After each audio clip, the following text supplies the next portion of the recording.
Hello and welcome back to another episode of Remotely Speaking. Thank you for joining us again. Thank you for sticking around to listen to our podcast, which is all about remote work, digital transformation, and how to attract digital nomads.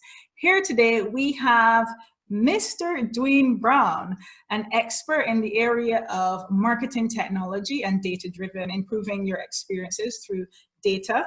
And he's here to tell us more about remote leadership in this episode. And this is following on from our episode on embracing a digital culture. Dwayne, his background is, he's from Barbados originally, but he works within the UK. So he's going to tell us a bit more about himself, but he has a lot of experience to bring from across different regions as well. So Dwayne, thank you for joining us and welcome to our podcast. No problem. Happy to be here. Excellent. So can you tell us a bit more about yourself, like what you do and also your working model? Yeah. So I'll say I've dabbled and bounced around in different roles, last 13 years or so. Now I think what I do is like at the intersection between design, data, and technology. So a lot of like the engagements that I work on is around like powering some kind of experience in somebody's hand with data behind it, and now obviously that data needs to come from some kind of technology.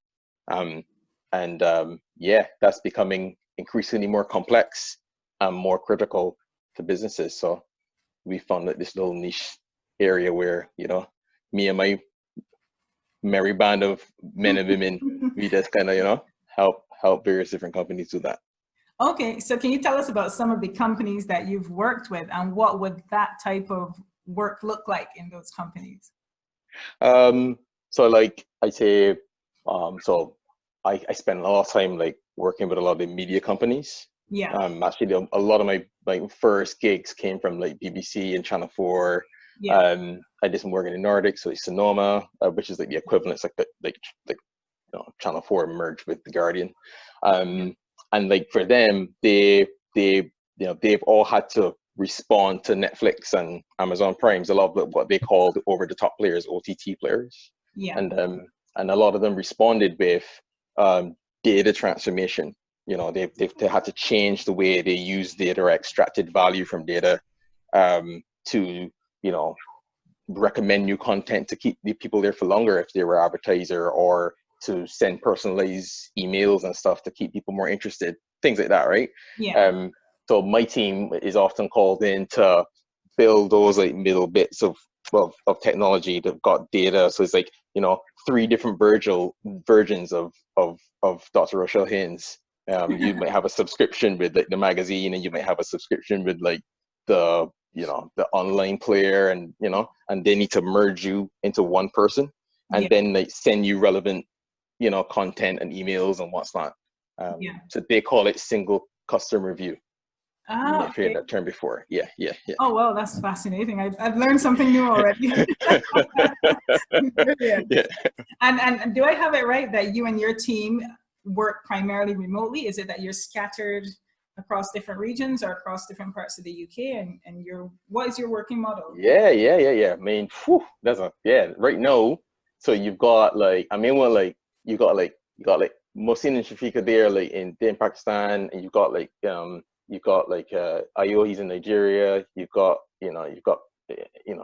Ilya they're in Ukraine. So, I mean, she's all scattered all over, and it's been like that. So even when I worked at a company called Accenture for a while, and I mean, the Geo Dispersed teams I led there, I mean, they were very similar, Mick. There would be like lots of guys in Latvia, and then there'd be a team in London, and they'd be all kind of like talking daily. So yeah, absolutely, yeah, 100%. Okay, so our previous guest, he mentioned that his working model is a contingent model where he works with, like yourself, persons that are dispersed across the globe, but some of those persons, or all of those persons, might be running their own company, and then you come together to work on a project. Or it might be that those persons are your workforce and they work primarily for you. So is your model similar in terms of, do you have a contingent model where it is that you guys all come together to work on projects, or So Are they all so full it time with you? so up until I'd say up until very recently, Yeah. it's been like Mary band of guys. They've all got their own thing, and then we all teamed up to like build out like you know the two major projects that we've had to date. Yeah. But I think now I'm getting more like full timers. So like, the Yeah. more people like wanted to join like proper. Yeah. Um, so it seems to be changing. I think it's Yeah. always going to be a mix though, right? I think the Yeah. way we planned it out, it would always be like, maybe like a ratio of like two permies to every four, like, Yeah. non-permies. I like that term. I've never heard that used before. Permies versus non-permies. All the time I Yeah. was saying full-time versus independent, but okay, I like that. Kind of my trend. So what is that like for you as because you're a founder and director of your company Verso Labs? What is it for you leading a remote team? What does that remote leadership look like?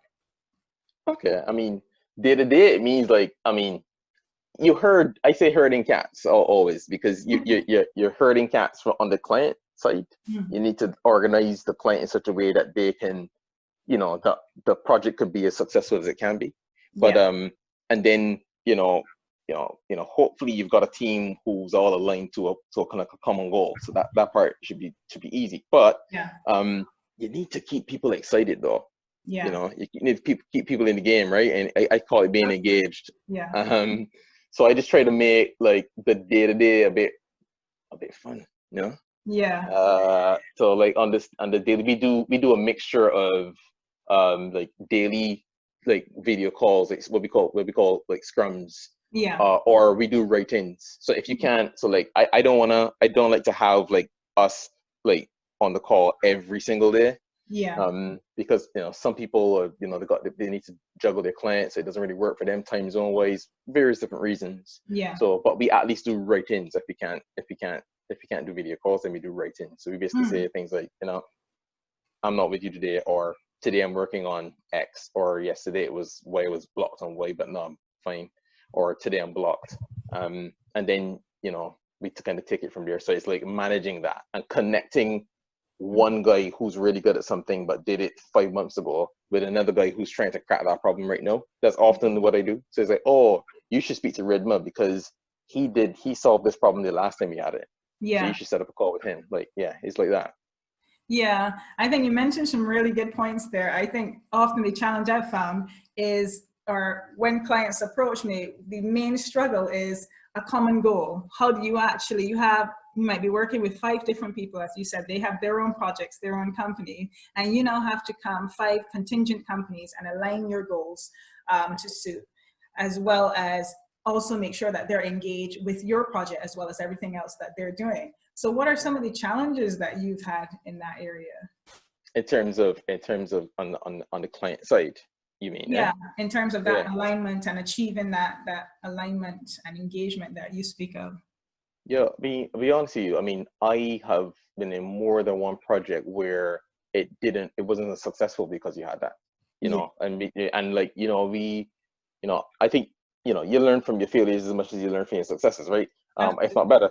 And I think so, I've been in situations where, I was brought on to do a thing, and the client just wasn't ready. Because at the end of the day, right, you gotta remember this, right? Like, like especially bigger brands. So bigger brands often like go to, Mm, they bring on freelancers, or they bring in outside talent yeah, when they're just embarking on a thing. It's not their yeah, core competency. yeah, It's just, part of the transformation process, or they just need to temporarily kind of like bring in that expertise. yeah, Often though, they're not set up properly internally. Like the model internally isn't set up for what that guy needs to do, yeah, or that lady. yeah, Um, and I've been in situations where I'm like, oh well, good, I come in with all the energy. Yeah, man, like we kind of, yeah, let's organize and just do some wonderful stuff for the end user, and like, everyone looks at me like, okay, really, we need to yeah, make videos? No one here is can make videos. Oh, really? No one here understands how to get that particular type of data into this thing. yeah, So then all of a sudden the reality of really doing this thing hits them, and then you realize that, you know, the project's probably going to be a bit of a flop, or you need to wait a much longer time to really get the result. Yeah. I've been in that more than one occasion. And but then what you as a you know, like a freelancer, a remote freelancer, however, whichever category you fall into, what you need to do is you need to recognize that that's where the herding of cats comes in, right? So you need to actually, you know, get like everyone like organized, be really clear in terms of what they need to do, show them like examples from other places of how it really worked, because some of these things are scary. And then you start to get some momentum in those, especially those bigger projects, right? Especially when it's like a new thing, like machine learning. You know, it's all about data. What's going to mean for customers' data? Absolutely, foreign words to some. Yeah, you're absolutely right. I think sometimes it's only when you jump into it. A lot of persons learn, as you said, by failing, by you jumping into it. You have the experience, and only through having that difficulty with the experience, you realize what the problem is. And I remember when we did the research on the blended workforce, which is kind of what you're speaking about, that mixture of full-time, part-time, independent. That was one of the major issues that came up. That difference between the work expectations of, let's say, yourself as a freelancer versus the work expectations of the person that's hiring you. And sometimes you're seeing the project in one way and they're seeing the project in a completely different way, especially your role in the project as in a 100%. Completely different way. So it's definitely not a straightforward process. Yeah. 100%. So what would your number one tip be in overcoming some of those things, given what you've learned from the experience? Well, I said to know when I take on a project, I often kind of step in and I ask what is the value case. The reason why I'm doing that, so people are like, oh, this guy's all about the money. No, it's not damn all about the money. It's just I'm kind of wondering, like who sponsored the project, and you know, is it likely to be picked up by other parts of the business because there's going to be like genuine hard benefit from doing the thing. You know, is there going to be momentum behind it in other departments, and not only like a really good idea that goes nowhere? Absolutely. I think like I tend to ask that question more now before kind of like getting stuck in. So that's my kind of like my preventative security measure. That makes a lot of sense. But let's say I wasn't that fortunate. Let's say I got brought in like afterward, the things that like it needs to be turned around. Then you know I always do like clear designs. Because you need to at least like let everyone know what it is that they've got to do. Clear designs are not model. So I think like the role of a solution architect, which I believe is I would say that's my trade, you know, is to kind of clearly outline what it is that we're building, like who needs to stand around it, like, and how they need to operate, and how do we integrate it back into the business. Because then that gets you into interesting conversations about, oh really? Well, I need to, oh, you mean this guy over here isn't in my team anymore? Or well, you mean that we now need to add this new set of work? Well, that's additional work that we don't do today. So it gets you into those conversations. And then it might be like the project needs to pause, or the project needs to be funded in a different way. Or we need to engage a different part of the business. Right. So I guess, you know, those are two things I would say are like extra security measures that I kind of put in place now, just to make sure that we all talking about the same thing. Right? That's good. I think that just having that frontline clarity makes so much difference, as opposed to waiting until you get to the end phase where it really matters and then finding all these things out. So we've seen like there have been a lot of drivers of this type of work in terms of technological advancements, in terms of COVID-19. And we're seeing a lot of regions as well trying to ensure now that they're digitally ready, and also that companies within their countries are digitally ready. So you've had experience of working both, let's say within the UK context, working with global firms, and working also in the Caribbean with Caribbean clients. And so what are some of the differences that you have found in remote, let's say remote leadership, working across those different regions? Working in the Caribbean is very different, man. I gotta say, I mean, you would expect, right? I mean, different people, different regions and stuff like that, different cultures. I started my career actually at a time when you could fly through all the different islands, Yeah. like doing physical things, like physical servers or physical people. Yeah. Yeah. And I got to be honest with you, there's some benefit to that, because Yeah. The politics, the who's who, the things that make like small island nations grind, right? Like, Yeah. who do you know? Like, but that you get stuck into that, and you're Yeah. probably a more successful or less successful, depending on what you're doing. Yeah. With those things. I say no in this remote digital virtual world. Yeah. You kind of need to hope that the vendor supplier, like the vendor owner, the Yeah. person who's owning the agency relationship with you as Yeah. a provider, knows their stuff. Yeah. Because That sounds like you've had a horror story there. because if they don't, then Mm. you know you let's just say you take really long to do the thing, or you get to some of the scenarios that we described just now, where it goes nowhere because Yeah. they've had the wrong expectation of it, Yeah. versus what you actually need to do. Yeah. But I'd say, nothing beats a really good demo. Nothing Yeah. beats a really good, showcasing or examples of what other people are doing to get Yeah. to get people excited. Yeah.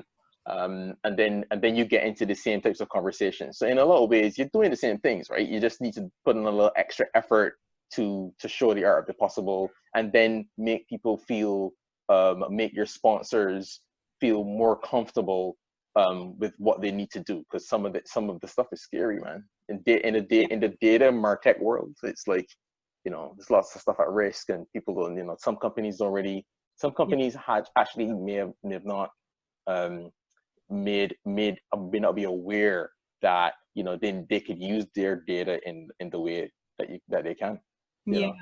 and yeah. So that's a really good point that you raised, because I know a lot of companies, when they think about remote working or hiring remote teams or persons that they've never met, data security is always a front end issue, data protection and so forth. So with your experience, especially in terms of people's receptiveness to your working style, what have you found in that regard? And what would you advise to companies that are worried about those sort of elements when wanting to hire somebody remotely or independently? Well, stop being informal, be formal. Yeah. So, but I think, I say, set up formal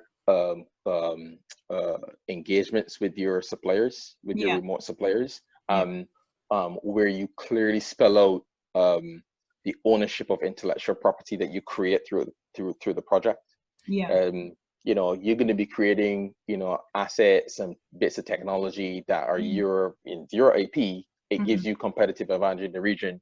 And you get your NDAs, right? Get the ownership of data and the intellectual property built into those get them written into those contracts. That makes everyone just calm down. Once you do that, then it's like, yep, be good to go. You know, and I know that at the end of this project, that belongs to you, or that belongs to me, and we kind of get out of the way. And where there may be a tendency to be a bit more informal in that region, right? Absolutely. Oh, when you come do something for me, and then nothing's written, and we just start to get working. No, cut that out.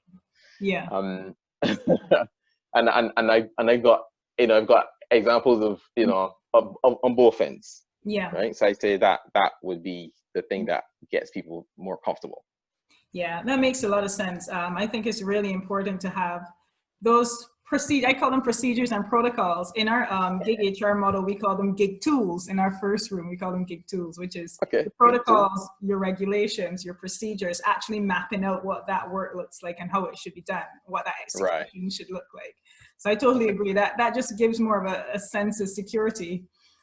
And what have you found? So let's say, because you've seen in the news, and I bring this up all the time because this is quite relevant, and I like how these topics blend together in terms of remote work and also the the impact of that on digital transformation, but also companies and countries, I should say countries, that are now trying to draw remote workers to their shores. In doing that, there are a lot of concerns of legitimacy, there are a lot of concerns about tax regulations and so forth.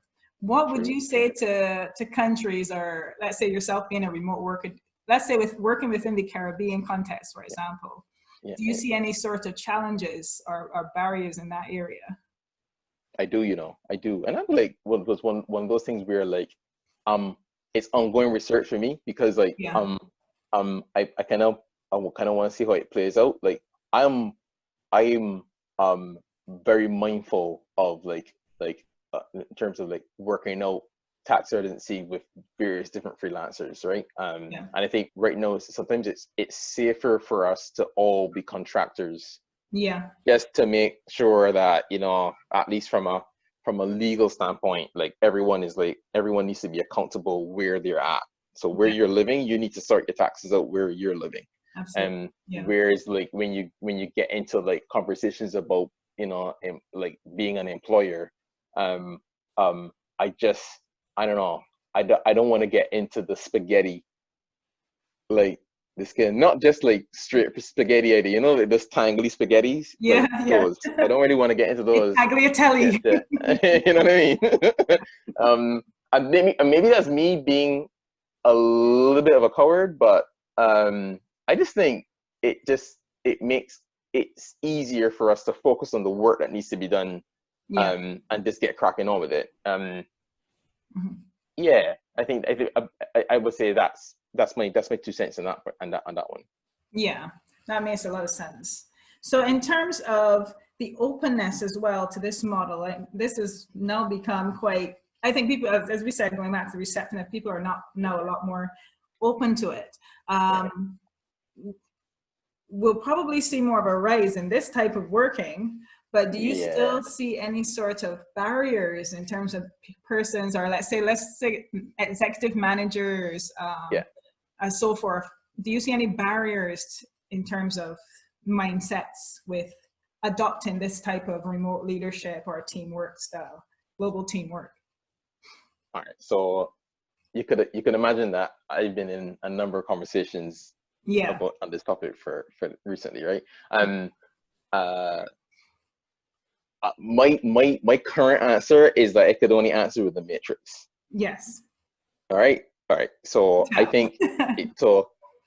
Top of the matrix, big brands, like global brands. Yeah. Like obviously, they got nothing to lose. Yeah. Right. They've got brand equity, talent gravitates towards them anyway, so they can afford to say things like, you can work remotely till 2021. That's totally fine. And that will work, right? That will check out. Big brands, depending on where you are in the world, probably don't have that luxury. Actually, they would have made a significant investments in physical infrastructure, like all the ping pong tables in like Shoreditch, right?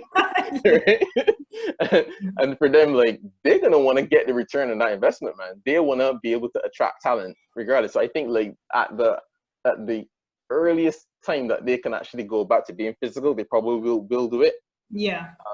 Because they've only recently worked out how to attract talent again, so they're gonna want to go back to that model, right?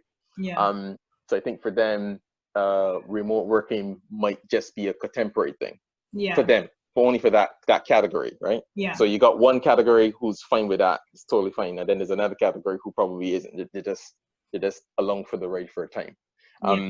But then you get that middle tier, and they've been making use of freelance talent for ages, right? For as long as you could, and that's done wonders for them remaining competitive, for them getting like really high quality services from various different freelancers across the world.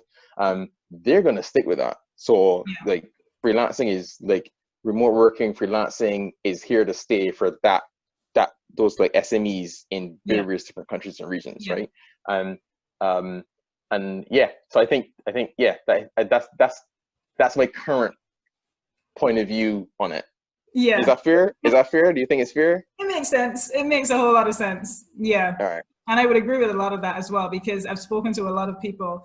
I have, in terms of research, some have said, well, we've released our office lease. We're no longer going to take our office lease. It's expired. We're not renewing it. This is our new model of working.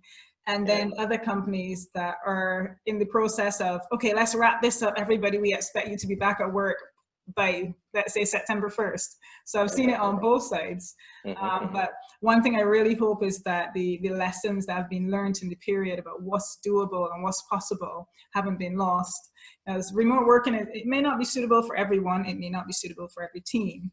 But one thing that this period has shown us is what our companies are capable of doing and the benefit that remote working can bring, especially remote leadership, where you're benefiting from that expertise across the globe. So I think that's really good. If you were already adopting an agency model for running a part of capability, you're probably much more likely to continue making use of remote workers and freelancers, right? Because in that instance, you've got it's like a black box. It's like, I'm going to answer. It's not our core competency. You know, you as an agency, you just provide the thing back to us as a high quality of that thing. And, you know, wherever you source the staff from, that's fine. So if you're already, if you swallow that pill, then it's easy for you to then, you know, continue doing it in whatever form. They don't necessarily need to be physical. Absolutely. So what do you think in terms of countries that are trying to attract digital nomads and countries that are now trying to transform the way in which they do things, especially in terms of businesses, to encourage a more remote working culture? What do you think of that in a minute? All right. I mean, look, internet, make sure the internet is legit. Internet is legit. But I had the fortune of working as an engineer during the 3G times when 3G was being introduced. And like the 4 or 5 years after that was introduced, I know, I mean, I did, just speaking about Barbados, Jamaica, Trinidad, like expats galore were like coming to the country for different reasons. They were coming for construction, you know, times are good, right? But you know, you could get like 3G signal on some remote beaches. Right? So like, and it's seamless to like a traveler, but they didn't realize, well, hang on, I could get an email on the beach. When you could do that, and it's seamless, then, and it's easy, then, you know, it's a no-brainer for people to come and tell other people to come. That's true. Right? And I think like, and some countries understand that. Some countries totally get that, and they're on that wavelength, and others are more apprehensive. And they've got like you know, other things on their mind, you know, the byproducts of like doing business. Second thing I would say is get services right, because you know, people who do these things, you know, customer service is key. Not all of the countries, I could think about a handful right now, I've got that all sorted out. Let's say get like really angry coffees. No, people don't want that. Yes, I've been there. Happy coffees, right? So I think they need to think about like services and customer service and customer satisfaction. I think like in general, and I think this is for the Caribbean region in particular, but I'm sure it's applicable to other small island states and regions. You got to remember, like, you know, if you adopt like a user-centered view on things, you see like you'll start to get a lot of benefit, because all of a sudden customer service is going to be just like central to what you do. It's just going to be easy because you put yourself in the shoes of the people that you're serving. Right. And then everything else, almost if you take that as a seed and then you work backward from there, then it becomes easy. But that's going to take a little bit of time to change. So I think for the first wave of remote workers to the islands, you know, bear with our angry baristas. They're not all angry. Luckily, they aren't all angry. Just for the time. Some are not. But I've met some angry ones here too. True. No, that's really interesting. What about in terms of because one of the things I found in my research on digital nomads, because we went to different countries, different nomad hotspots, and we were speaking to digital nomads about what they look for in a remote working space or when they're traveling to a country. And one of them said, well, I should say many of them said communities. And that's one of the things we experienced as well, where we went to co-working centers and there were skills development workshops, there was a community of travelers and so forth, which helps with that lonely remote working experience. Yeah. What is your feeling about that? Is that something that's important to you? I say it's not that important to me. I want to make sure that there's lots of fun things to do. Yeah. Yeah. And I think it's linked to communities because if there's if there's a community of people who like live music or extracurricular activities, being able to windsurf or whatever, right? Then you usually get communities around that. So I think the two are related. Yeah. But I'm more keen on just like, can I get different types of food? Can I do different types of activities? Those are the things I'm looking for when I'm picking someplace to chill out and work, to be totally honest with you. For me, my communities are more and that's because of the nature of what we do. My community is more it's more important with regards to solving problems. Yeah. So like for in the data industry, everybody wants to know, for example, how does Netflix do recommendations? Well, there's a community of people who's tried to solve that problem. And then you could kind of like tap them out for that information. So they don't necessarily need to be physical. Yeah. They don't need to be physically based anywhere. But so that's just my particular circumstance though. So it's more from a work perspective rather than, let's say, the personal perspective. Yeah. Yeah. That's fair enough. It kind of reminds me of what you were saying earlier about having that engagement also in your remote working teams when you're leading your teams as well, just to make sure those teams have what they want. So what would you say, this is my final question to you before you tell me your travel story, which I can't wait to hear, by the way. What would you say are some key best practices in leading a globally dispersed team or remote team? I say video briefs. Yeah. As awkward as they make you feel, they're really key. Yeah. Right? You work in different time zones. You want to give people information that they can refer to constantly. Yeah. Do that. Architecture that blends, for what I do anyway, architecture that blends visual, so design and technology, so that people know why they're building something and how what they're building links into the system or the tool or whatever they're working on. Yeah. I'd say make sure that you've got the task kind of like broken down into like plain language. Yeah. But for reasons that you don't really think about, like not everyone, English isn't everyone's like main language, right? So people sometimes they take the task and they get it translated and then they work out what it is. So when you speak in gobbledygook terms, it's harder for them to do that. Just like simple things. Yeah. Because for me, and those three things kind of like represent making sure that everyone understands what it is that they've got to do. I spend a lot of time making sure that everyone understands what it is that they're doing. Yeah. I say a lot of the time is spent on that. So apart from that, so if you put that on one side, it's called that one thing. I just think, and then in the way that you make things fun, just remember, like we all got other engagements. We all got other ways of getting business. When you're not a full-time employee, like a permie, for they don't have to work for you. Make it fun, man. Make it fun. What we're doing, right? make it fun, and be thankful. Just let them know that you appreciate what they're doing. Yeah. Because we don't have to. There's nothing. They're not glued to you. Yeah. And I say, I mean, there are lots of other things, but I'd say, make sure they understand what they're doing, and show appreciation. Absolutely. Yeah. I say those things are the things that come to me right now.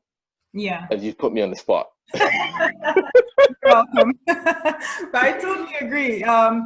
Recognition and reward, it always comes as a big thing. In the research we did as well, recognition, a lot of the digital nomads we spoke to, they said that they would have done outstanding work and the work is highly recognized for the company. So for example, the client gets the credit for their work, but the digital nomad is not acknowledged at all. Yeah, boy. And that was a real sore point for a lot of freelancers in that area, because it also affects their long-term outcomes as well. If you're not getting the recognition for the work, you're not getting the referrals, you're not getting that pay forward or ability to market yourself as well. Yeah, and this is a really good point. Some supplier managers, so some agency managers, get really upset with their agency. Try giving them some visibility, man. Try showing appreciation, and you might get a completely different, a more productive team. Try that.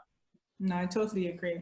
Well, thank you for that. That was really informative. I love the examples you provided, and I love that you are so deep into this space. You have the experience of freelancing, you have the experience of leading a company, leading a team, but also being on the other end of that as well, being a part of a team.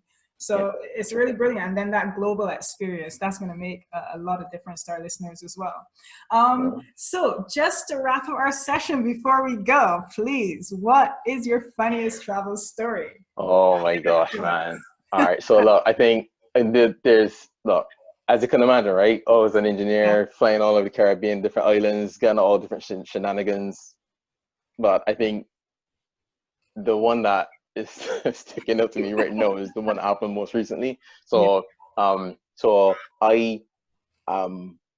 going to my wedding. Yeah. Okay. Yeah. I'm doing my wedding, and I'm flying. I got to fly to the south of Italy for my wedding. Okay. Yeah. My wedding. Yeah. I slept at the airport. Okay. Okay. Just to make absolutely sure I'm gonna get this flight. 6 o'clock in the morning. I check in. I go everything. I go straight to security. Sat down and I had breakfast. All right. I was like, man, we got time, man. We got time, man. I did. I grab a coffee. Saw the status change to like flight boarding. I was like, well, flight boarding, well, we on this side. If they needed us, they'll call us. They'll put they'll put the QL. Yeah. Didn't think anything about it. Just for I don't even know why I didn't think anything about it actually. Yeah. And, got up. I was like, all right, flight boarding, flight closing. Nah. So like we ran. Then we realized, oh no, actually it's not in this terminal. It is in another terminal. Like, oh had to get on a train to get this other terminal, get to the booth, and the man was like, that flight is long pushed off, man. You gotta go back. Yeah. And like, you slept in the airport. How do you miss a flight when you slept in the airport? Not to rub it in or anything like that. That's a bit of a, my apologies, but congratulations on your wedding. I got there in the end, though. You got there. Did you have to take a flight the next day? No, same day. Yeah. We managed. I mean, this sounds like the before times now. Yeah, that's true. But yeah, like we just went to another airport, and we got a flight down. Yeah, it worked out in the end. I got lucky. Count your blessings. Oh my gosh. Thank you for sharing that with us. And congratulations again on your nuptials. Thank you. Brilliant. Thank you. Well, that brings us to the end of our session. So thank you so much, Dwayne, for joining us. Thank you for the experience that you shared with us. Thank you, listeners, as well, for joining us again. This is Dwayne Browne from Verso Labs. He is a solutions and data-driven architect. And he was here to tell us about how to lead a remote team. So that was a really good session. Thank you so much. And I wish you all the best. No doubt we'll be in touch again. Indeed. So take care for now. Thank And you as you. well. Ciao, Bye. ciao.